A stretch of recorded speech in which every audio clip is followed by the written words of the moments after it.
আসসালামু আলাইকুম। কেমন আছেন সবাই? আশা করি সবাই ভালোই আছেন। আজকের এই ভিডিওতে সবাইকে স্বাগতম। আজ আমরা চলে এসেছি কুড়িগ্রাম জেলার অলিপুর থানার দুর্গাপুরে অবস্থিত একটি অসাধারণ জায়গায়। জায়গাটা হলো টুপামারি বহুমুখী কৃষি কমপ্লেক্সের বিশাল একটা পুকুর, যেটাকে স্থানীয়ভাবে সবাই জিয়া পুকুর নামে চেনে। তো বন্ধুরা, এই সুন্দর জায়গাটিতে প্রবেশ করার আগে আমাদের টিকিট কাটতে হলো। খুবই সহজ আর অল্প খরচে এখানে প্রবেশ করা যায়। ওনারা এক একটা টিকিটের দাম নির্ধারণ করেছে 20 টাকা করে। এই বিশাল বড় পুকুরটা পুরো এলাকার সৌন্দর্য আরো বাড়িয়ে দিয়েছে। আর ভাই বোনেরা, দেখতেই পাচ্ছেন জায়গাটা কত জমজমাট। অনেক মানুষ এখানে ঘুরতে এসেছে আর জায়গাটা একদম উৎসবমুখর পরিবেশ। পুকুরের চারপাশে রয়েছে সবুজ গাছপালা, যা পুরো পরিবেশটাকে করেছে অনেক বেশি সতেজ আর শান্ত।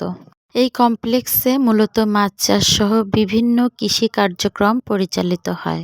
এখানে বিভিন্ন প্রজাতির মাছ চাষ করা হয়, যা স্থানীয় অর্থনীতিতে গুরুত্বপূর্ণ ভূমিকা রাখে। আর এই পুকুরটা দেখার আমার অনেক দিনের ইচ্ছা ছিল, তো এবার ইচ্ছাটা পূরণ হয়েই গেল। আর মজার ব্যাপার হলো, এখানে অনেক রকমের খাবারের দোকান বসেছে।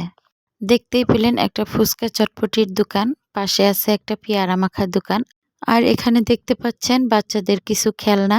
আর এপাশে দেখতে পাচ্ছেন একটা ঝালমুড়ির দোকান। এখানে বিভিন্ন আইটেমের জিনিস দিয়ে ঝালমুড়ি তৈরি করে বিক্রি করে।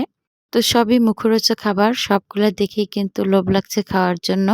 আর এখানে একটা পারফেক্ট দোকান দেখলাম, সেটা হচ্ছে আখের রসের দোকান। এখানে যারা এই পুকুরটা পুরাপুরি ঘুরে আসবে, অস্থিরতা কাটানোর জন্য এক গ্লাস আখের রস খেয়ে নিবে, তার অস্থিরতা সঙ্গে সঙ্গে কেটে যাবে আর কি, এটা আমার মনে হলো তাই বললাম। তো যাই হোক, এখন আমরা এই যে এখানে ঝালমুড়ি খাওয়ার জন্য দাঁড়িয়ে গিয়েছি।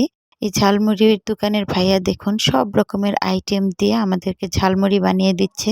মানে ঝালমুড়ি বলতে মুড়ি কম, এখানে অনেক ধরনের বুট, চানাচুর এগুলা দিচ্ছিল। আর সত্যি কথা বলতে খেতে কিন্তু অসাধারণ লাগে। তো বন্ধুরা, আমরা ঝাল বুট তো নিয়েছিলাম ঠিকই, কিন্তু দুঃখের বিষয় খাওয়ার ভিডিওটা আর করা হয়ে ওঠেনি। তো চলুন বন্ধুরা, আপনাদের দেখায় আরো মজার একটা জিনিস। এই বিশাল পুকুরের মধ্যে একটি ইঞ্জিন চালিত নৌকা আছে। এই নৌকাতে উঠতে হলে প্রতিজনের জন্য 50 টাকা করে টিকিট নিতে হয়। খুব বেশি না, কিন্তু অভিজ্ঞতাটা অসাধারণ। এই যে এখানে যে সিঁড়িটা দেখতে পাচ্ছেন, এখান থেকেই এই নৌকাতে ওঠা হয়। আর এই বিশাল পুকুরটা একটা চক্কর দিয়ে এরপরে এখানেই আবার এই নৌকা এসে থামে, আবার এখানেই সবাইকে নেমে যেতে হয়। দারুণ না ব্যাপারটা? আর হ্যাঁ বন্ধুরা, এখানে যদি আসেন তাহলে এই লঞ্চে ঘোরার সুযোগটা মিস করবেন না। অনেকক্ষণ এই সুন্দর জায়গাটিতে সময় কাটানোর পর এখন আমাদের ফিরে যাবার পালা। ভালো থাকবেন সবাই। আল্লাহ হাফেজ। আসসালামু আলাইকুম।